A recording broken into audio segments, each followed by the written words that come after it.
ఓం శ్రీకృష్ణ జగద్గురు పరబ్రహ్మణే నమః. ఓం నమో శ్రీ వేదవ్యాసాయ నమః. ఓం మద్గురు శ్రీ పూర్ణానంద స్వామినే నమః. ఓం శుక్లాం భరధరం విష్ణుం శశివర్ణం చతుర్భుజం ప్రసన్నవదనం ధ్యాయేత్ సర్వవిఘ్నోపశాంతయే. ఓం వ్యాసాయ విష్ణురూపాయ వ్యాసరూపాయ విష్ణవే నమో వై బ్రహ్మనిధే వాసిష్ఠాయ నమో నమః. ఓం నారాయణం నమస్కృత్య నరం చైవ నరోత్తమం దేవీం సరస్వతీం వ్యాసం తతో జయముదీరయేత్. శ్రీ భగవద్గీత ఆత్మ సంయమ యోగము. అయితే మనస్సు అనేటువంటిది అర్జునుడు భగవానునితో ఇలా చెప్తూ ఉన్నాడు. మనస్సు నిశ్చలంగా ఉన్నట్లయితేనే యోగము అంటే ఆత్మయందు ఏకత్వము అనేది సాధ్యపడుతుంది కదా దేవా. కానీ మనస్సు మహాచంచలమైనది. అది దేహేంద్రియాదులను క్షోభ పెడుతూనే ఉంటుంది. శాంతమైనటువంటి హృదయాన్ని ఏ విధంగా అంటే క్షీరసాగరములో ఉన్నటువంటి మందర పర్వతంలాగానే తీవ్రంగా మధించి వేస్తుంది. ఇంకా కూడా అనేక జన్మల నుండి ఆర్జించినటువంటి ఈ యొక్క వాసనలను, సంస్కారాలు, దృశ్యవృత్తులు ఇవన్నీ కూడా ప్రోగు చేసుకొని బలవత్తరమై దృఢపడిపోయి ఉన్నది. అందుచేతే అది నిగ్రహించబడడానికి సాధ్యపడకుండా ఉన్నది. ఈ ప్రకారంగానే అర్జునుడు మనసు యొక్క సమర్థతను వర్ణించి తెలియజేస్తూ ఇంకా దాని యొక్క స్వరూపాన్ని 4 రకాలైన విశేషణములతో కూడి చెబుతూ ఉన్నారు. అది మనసు చపలత్వంతో ఉంటుంది, క్షోభను పుట్టిస్తూ ఉంటుంది, బలవత్తరమే అయినది, చాలా దృఢపడి ఉన్నది. ఈ మనసు యొక్క ఈ లక్షణాలు అందరికీ కూడా తెలిసినటువంటివే అనుభవాలే. అంటే చాపల్యమందు మనసుని ముళ్ళు గుచ్చుకుంటే ఎలా ఉంటుందో, కళ్ళు త్రాగినటువంటి వాని యొక్క స్థితి మొత్తం మరిచినట్లు ఎలా ఉంటుందో, దెయ్యం పట్టితే ఎలా ఉంటుందో, తేలుగుట్టినటువంటి కోతి యొక్క స్థితి ఎలా ఉంటుందో, ఇదంతా కూడా మనసుకి పోల్చి పెద్దలు చెప్తూ ఉంటారు కదా. మనసు అయితే ధ్యాన కాలమునందు సాధకులను ముప్పతిప్పలు పెడుతూ ఉంది. ఆ విషయం సాధన చేయాలి అనుకున్నటువంటి వారందరికీ తెలిసిందే. ఇంకా కూడా దేహేంద్రియాలను, హృదయాన్ని కూడా అది శాంతంగా ఎప్పటికీ ఉండనివ్వదు. ఒక్కొక్క విషయమునందు కలచివేస్తుంది, ఆ శాంతిని కూడా కలగజేస్తుంది. కాబట్టి మరలా కూడా మామూలు శాంత స్థితికి రావడానికి కొన్ని మాసాలు కూడా పడుతుంది కదా. ఈ ప్రకారంగానే మన శక్తిని గురించి అర్జునుడు అభివర్ణించి మరీ కూడా దానిని నిగ్రహించడం కష్టతరమే అని తెలియజేశాడు. దానిని ఎలా స్వాధీనపరుచుకోవాలో ఉపాయాన్ని సెలవీయండి అని భగవానుణ్ణి ప్రార్థించాడు. అందుకే మనోనిగ్రహము అనేటువంటిది అతి ప్రయాసకరము అని కదా స్పష్టమవుతూ ఉన్నది.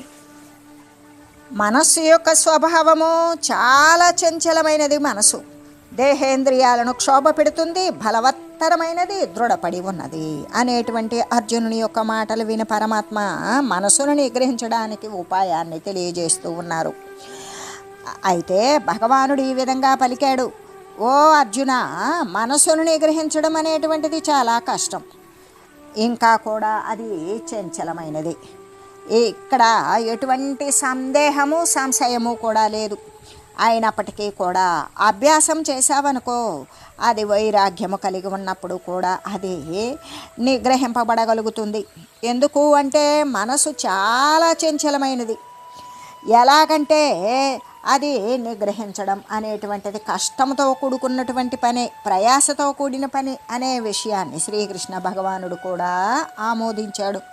కానీ అంత మాత్రము చేత భయపడాల్సిన అవసరం లేదు. అంటే ఇక అభ్యాసము, వైరాగ్యము చేత అది నిగ్రహింపబడగలుగుతుంది అని ధైర్యాన్ని చెప్పారు. వస్తువు కానీ, వ్యక్తి కానీ, బలశాలి కానీ అయినంత మాత్రము చేత ఎవ్వరూ జంకవలసినటువంటి, భయపడాల్సిన అవసరం లేదు కదా. దానిని అణచడానికి తగినటువంటి ఆయుధాన్ని వెతుక్కుంటే సరిపోతుంది. ఏనుగు అనేది దానిని స్వాధీనం చేసుకోవడం చాలా కష్టం. ఎందుకు? ఏనుగు చాలా గొప్ప జంతువు. అయితేనేమి ఒక చిన్న అంకుశాన్ని సంపాదించుకుంటే సరిపోతుంది కదా. దాని యొక్క మాడు ప్రదేశమునందు దానితో పొడిచినప్పుడు దానికి మరి బంధించి, ఏ విధంగా అంటే ఏనుగుని బంధించేటువంటి విధానం, ఒక పెద్ద గొయ్యి తీసి ఆ గోతిలో పెద్ద కందకంలాగా తీసి దాని మీద బొంగులు వేసి, ఆ కర్రలు బొంగుల మీద ఒక వెదురు తడక వేసి, ఆ వెదురు తడక మీద కొన్ని గడ్డి గింజలు చల్లి, భూమికి ఆ ప్రాంతానికి కూడా ఏమాత్రం మార్పు లేకుండా చేసి, ఆ గోతి కవతల ఆడు ఏనుగును పెట్టి దానిని ఆడు ఏనుగు మీద స్పర్శ సుఖం కోసం పోతూ ఉన్నటువంటి మదగజాన్ని ఆ గోతిలో పడిపోతుంది. దాని మీద అడుగు వేసి ఆ ఎదురు తడికలు బొంగులు ఏనుగు యొక్క బరువును మోయలేవు కాబట్టి గోతిలో పడిపోతుంది. ఆ విధంగా దాన్ని పట్టి ఉంటాడు. ఇంకా మదగజం ఎక్కడ కొట్టినా ఏం చేసినా మాట వినదు. దాని యొక్క శిర ప్రదేశమునందు దాని యొక్క తల మీద అంకుశంతో పొడిచినప్పుడు ఆ బాధ అమితంగా దాన్ని తట్టుకోలేదు. అది దాని ద్వారా అది దారికి వస్తుంది, దాని ఆట కట్టినట్లే అవుతుంది. అట్లాగే ఇంకా క్రూర జంతువులు ఉన్నాయి, సింహం కానీ పులి కానీ, ఇవన్నీ కూడా మహాభయంకరములైనవే. అయినప్పటికీ కూడా ఒక చిన్న తుపాకీ గుండు చేత దాన్ని కాల్చినట్లయితే అవన్నీ కూడా వశీభూతాలే అవుతూ ఉన్నవి కదా ఇప్పుడు అని చెబుతూ, అంతేకాదు ఇప్పుడు ఎద్దు అనేది చాలా బలిష్టమై ఉంటుంది. అది ముక్కుకు త్రాడు వేసినట్లయితే ఆ త్రాడు లాగినప్పుడు ముక్కులో ఉన్నటువంటి సున్నిత ప్రదేశం తాడు చేత ఒత్తబడి నొప్పికి అది లొంగిపోతూ ఉన్నది. అట్లాగే మనసు యొక్క బలీయత అనేటువంటిది, మనసు కూడా బలంగా ఉంటుంది, కానీ దాని యొక్క సామర్థ్యాన్ని చూసి గాబరా పడవద్దు అని, దానిని ఏ విధంగా వశపరుచుకోవాలి, ఎలా లోబరుచుకోవాలి అనేటువంటి దానికి ఉపాయం ఉన్నది అని చెబుతూ, ఆ ఉపాయం ఏమిటి అనేటువంటి విషయాన్ని గురించి బయట పెట్టారు పరమాత్మ. అంటే మనస్సు అనేటువంటిది దుర్నిగ్రహమైనది, చాలా కష్టంతో నిగ్రహించవచ్చు, కానీ అనిగ్రహమైనది.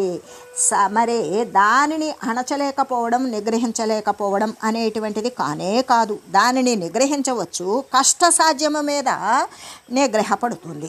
దానిని జయించడం అనేటువంటిది కష్టంతో కూడిన పనే, అయితే సాధ్యపడుతుంది, అసాధ్యమైతే కాదు కదా. తగినటువంటి ప్రయత్నము చేత అది తప్పకుండా నిగ్రహించబడగలుగుతుంది అనేటువంటి విషయాన్ని తెలియజేస్తూ, మనస్సుని నిగ్రహించడం అనేటువంటిది ఎంత కష్టతరమో అంటే, అలయక సప్తవారిధుల నావలికి వలికొక్క రీతిగా గలయగా నేదవచ్చు, నగంబుల నచ్చనగండ్లుగా గరంబులగొని ఆడవచ్చు, నభమున్ కబలింపగావచ్చు గాని ఈ ఇలా అమనస్కయోగము గ్రహింపగరాదు దలంపనేరికిన్. అంటే ఈ మనసుని నిగ్రహించడం అనేటువంటిది సాధ్యం కాదు. అలయగా అంటే ఈ యొక్క అమనస్క యోగాన్ని గ్రహించడం, మనసుని నిగ్రహించడం అనేటువంటిది మిగిల చాలా కష్టంతో కూడినటువంటి పని. కొంచెమైనా సరే ఆయాసం లేకుండా అయినా సప్త సముద్రాలను కూడా ఆదరి నుండి ఈదరికి, ఈదరి నుండి ఆదరికి కూడా ఈదితే ఏదవచ్చు, కానీ మనస్సుని నిగ్రహించలేం. అంతేకాదు కుల పర్వతాలు అంటే మేరు పర్వతాలు, హిమాలయ పర్వతాలు, పేరు మోసినటువంటి పర్వతాలు ఉన్నాయి కదా, వాటిని అచ్చనగాయలుగా చిన్న చిన్న గులకరాళ్ళుగా చేసి వాటితో ఆడుకోవచ్చు, కానీ మనసుని నిగ్రహించడం అనేటువంటిది సాధ్యం కాదు.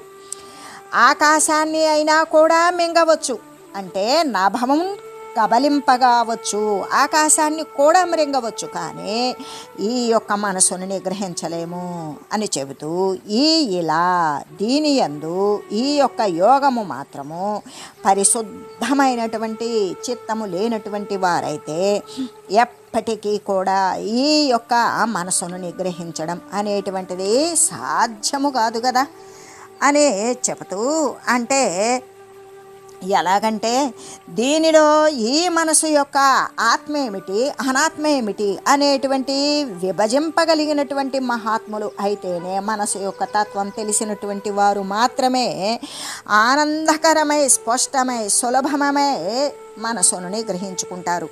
కానీ ఏమాత్రము తత్వ విమర్శన చేయలేనటువంటి అజ్ఞానులకైతే ఆ అమనస్కము, మనసును నిగ్రహించడం అనేటువంటిది ఎప్పటికీ సాధ్యం కాదు అని చెబుతూ, అంటే ఇంకా దానిని నిగ్రహించడం అనేటువంటిది ఏ విధంగా అంటే అది కష్టముతో కూడైనా సరే దానిని నిగ్రహించవచ్చు, కానీ దానిని జయించడం అనేటువంటిది కష్టముతో కూడినటువంటి సాధించదగిన పనే, కానీ అసాధ్యమైతే కాదు కదా. తగినటువంటి ప్రయత్నము చేత అది తప్పకుండా నిగ్రహించబడగలదు.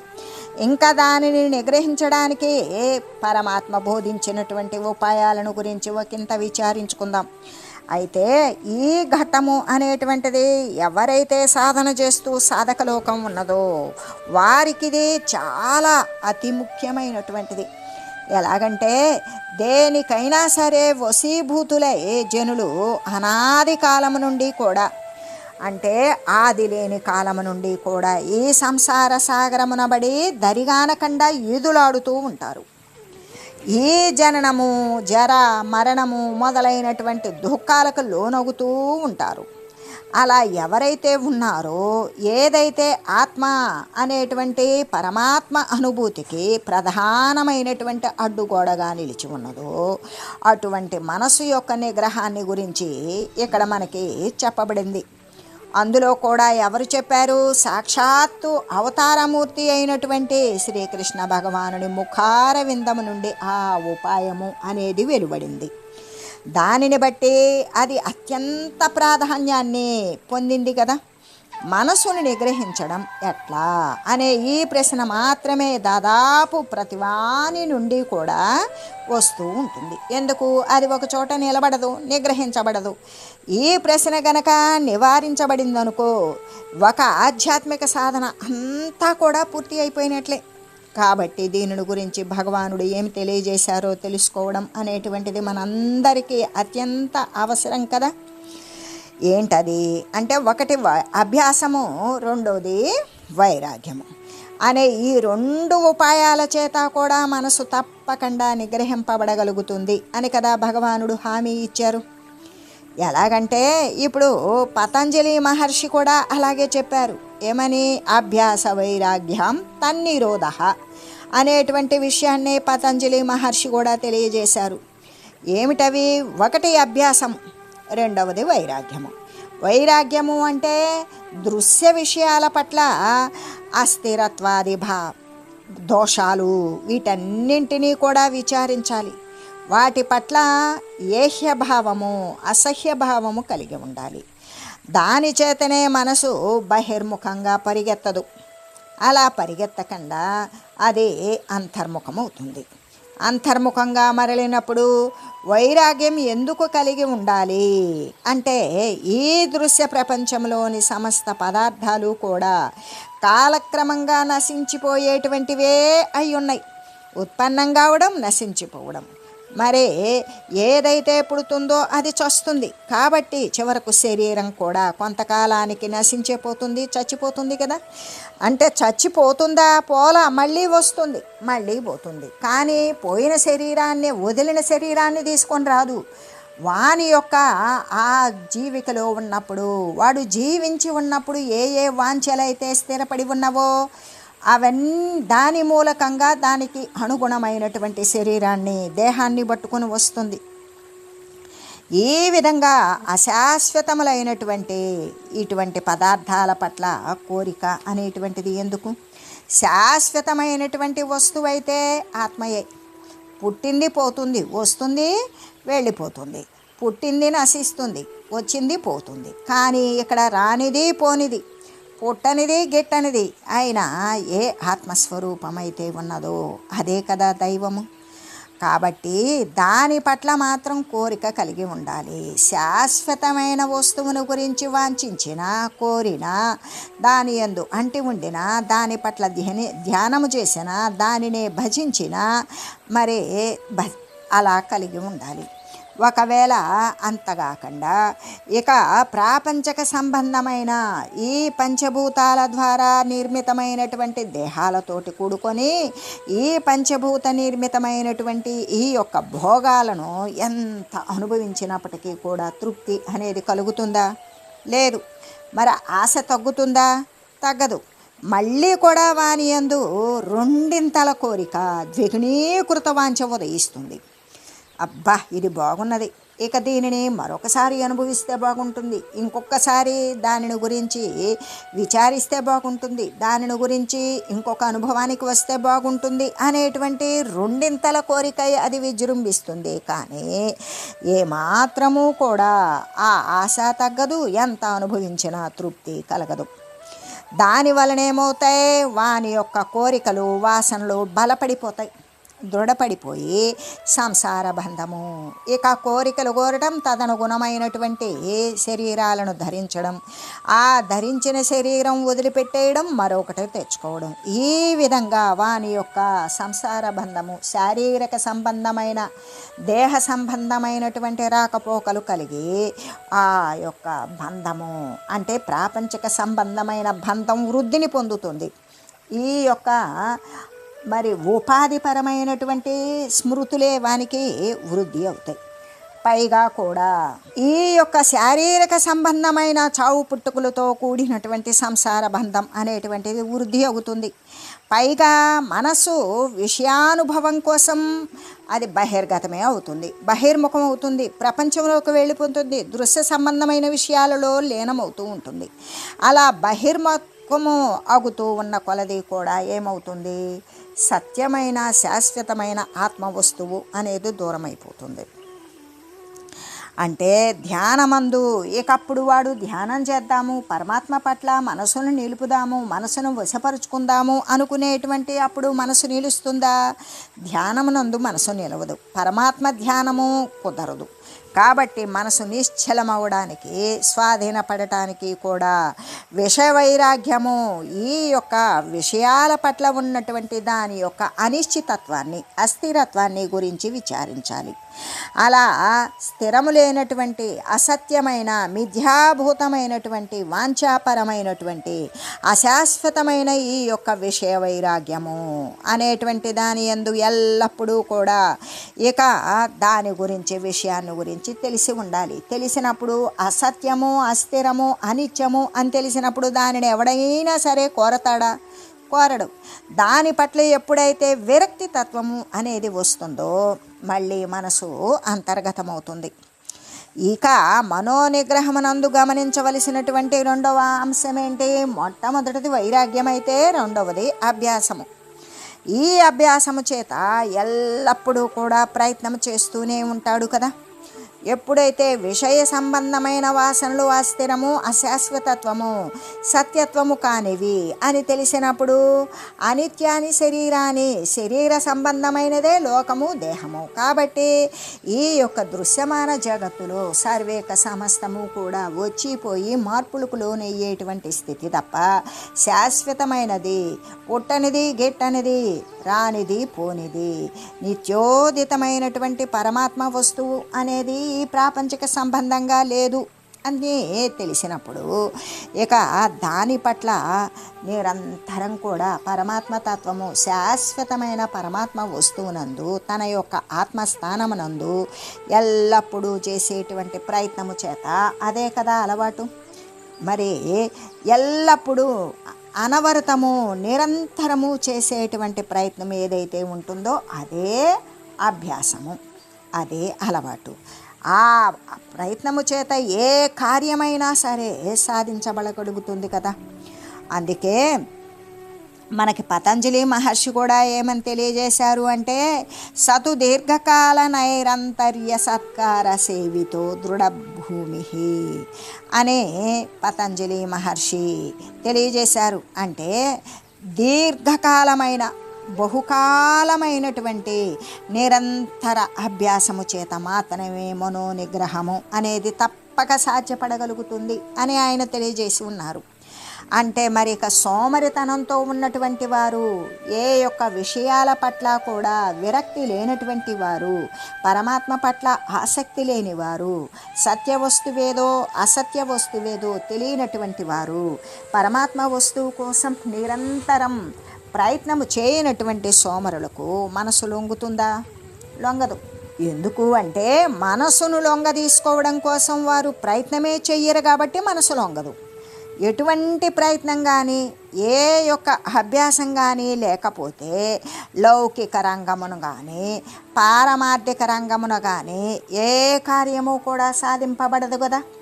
ఎలాగంటే ఒక మహత్తరమైన ప్రయోజనాన్ని పొందాలి అంటే భౌతికమైనటువంటి క్రియలు ఎందైనా సరే, పారమార్థిక ఆధ్యాత్మిక రంగమునందైనా సరే ఏ కార్యము కూడా అలవాటు, అభ్యాసము, ప్రయత్నము అనేది లేకుండా మరి ఆ కార్యాన్ని సాధించుకోగలుగుతామా? లేదు కదా. ఒక చిన్న పరీక్ష నందు ఉత్తీర్ణులు కావాలి అన్నా కూడా మనం సంవత్సరం అంతా కష్టించి పాఠ్యాంశాలన్నీ కూడా చదివి తెలుసుకొని వాటిని గురించి మనం గుర్తులో పెట్టుకొని సంవత్సరం చివర వాళ్ళు పెట్టబడేటువంటి పరీక్ష ద్వారా మనం ఆ సంవత్సరం అంతా చదివినటువంటి విషయాన్ని ఆ పేపర్ నందు పరిమిత సమయంలో పెట్టడం చేత మనం ఉత్తీర్ణులం అవుతాం. అసలు పుస్తకమే తీయనటువంటి వాడు అసలు దాని యందు ఉత్తమ శ్రేణి అనేటువంటిది పొందగలుగుతాడా? మరి తర్వాతి వర్గానికి పోగలుగుతాడా? లేదుగా. కాబట్టి ఇక ఎన్నో జన్మల నుండి గడ్డగట్టి ఉన్నటువంటి కఠినమైనటువంటి మనసును కరిగించడానికి ఎటువంటి శ్రమ చేయాలి, ఎంత అభ్యాసం చేయవలసి ఉన్నదో మనమే ఆలోచించుకోవాలి కదా. ఒక్క సంవత్సరం పరీక్షకే మరి ఎంతో శ్రమ పడవలసి ఉంటుంది. దానిలో మళ్ళీ మధ్యలో కూడా మాసవారీ పరీక్షలని, మళ్ళీ 3 నెలల పరీక్షలని, మళ్ళీ 6 నెలల పరీక్షలని, మళ్ళీ తర్వాతి తరగతికి వీడిని ప్రవేశింపజేయాలి అంటే సంవత్సర పరీక్షలు, వార్షిక పరీక్షలు, ఇటువంటివన్నీ పెట్టి వాడిని ఉత్తీర్ణుని చేసి నెక్స్ట్ వర్గానికి, తర్వాత నెక్స్ట్ క్లాస్కి వాడిని పంపించబడతాడు. ఈ విధంగా ఉన్నప్పుడు ఇక జన్మలలో కూడా ఎన్నో జన్మల నుండి, జన్మ పరంపరల నుండి, అనేక ఉపాధుల నుండి కూడా గడ్డగట్టి ఉన్నటువంటి కఠినమైనటువంటి మనస్సుని కరిగించడం అనేటువంటిది ఎంత శ్రమ, ఎంత అభ్యాసము చేయాల్సి ఉన్నదో మనమే ఆలోచించుకోవాలి కదా. కాబట్టి ప్రతిరోజు కూడా మనసును విచార వైరాగ్యాల చేత ఈ బహిర్ముఖ సంబంధమైన దృశ్యమాన వస్తువుల నుండి, బాహ్యము నుండి మరలించాలి. అంతరంగమున ఆత్మధ్యానమందు నియోగించాలి. అభ్యాసము రకరకాల విధాలుగా గావించాలి. అప్పుడు మాత్రమే తక్కువ సమయంలోనే మనసు స్వాధీనపడుతుంది. ఆత్మయందే నిరంతరము కూడా ప్రీతిని పొంది ఉంటుంది.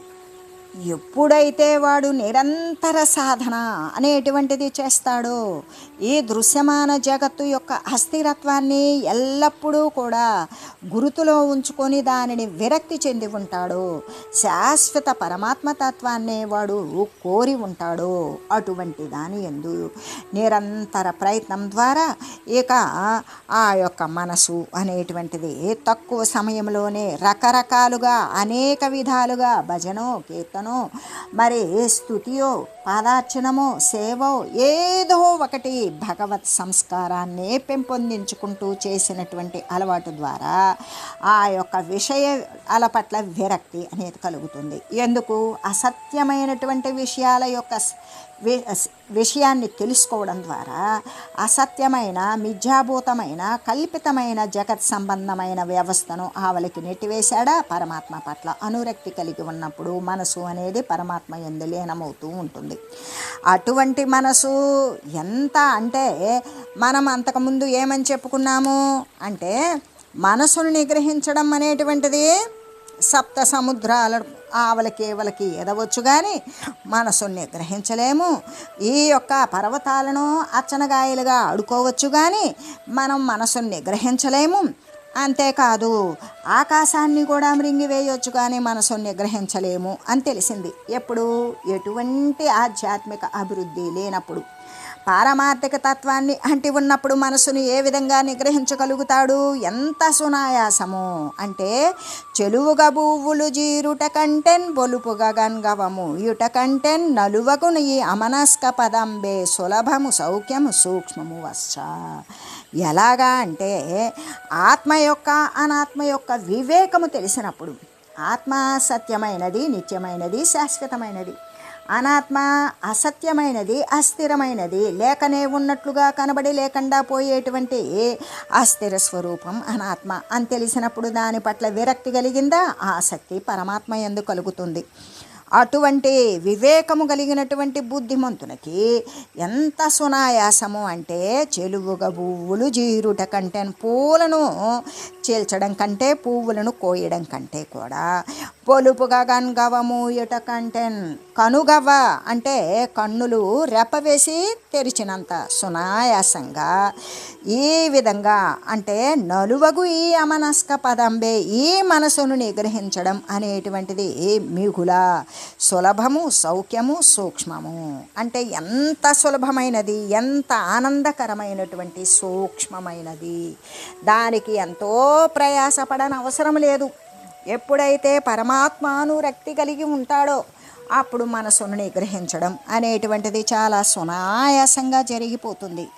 ఆ తక్కువ సమయంలోనే మనసు స్వాధీనపడిపోయి ఆత్మయందే నిరంతరం ఎల్లవేళలా ఇష్టాన్ని పొందుతూ ఉంటుంది అని చెబుతూ, ఇంకా కూడా శ్రీకృష్ణ పరమాత్మ ఏమని చెప్పారు అంటే, ఓ మహాబాహో అంటే నీవు గొప్ప భుజబలము పరాక్రమము కలిగినటువంటి వాడవు కదా, భౌతిక శక్తి సమన్వితుడివి, నీకు భౌతికమైన పంచభౌతికమైన శారీరకపరమైనటువంటి శరీరం మాత్రమే కాదు, శక్తి కూడా కూడి ఉన్నవాడవు.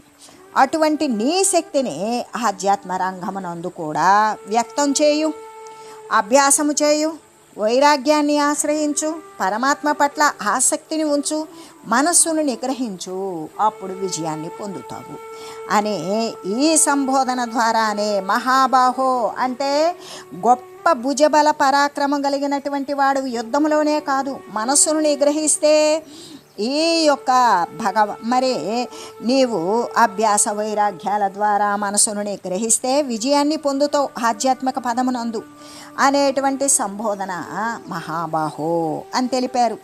అర్జునుడు మనోనిగ్రహము అంటే మనసును నిగ్రహించడం చాలా కష్టమని చెప్పింది చూచి విని ఆయనకు ధైర్యాన్ని పురిగొల్పడం కోసమే మహాబాహో అనేటువంటి సంబోధన చేసి ఉన్నారేమో ఒకవేళ అని తెలియజేస్తూ, ఓం మంగళం పావన గీతామాత జయ మంగళం భక్తజనావని బంధ విమోచని భవభయహారిణి భవ్యదాయిని మంగళం.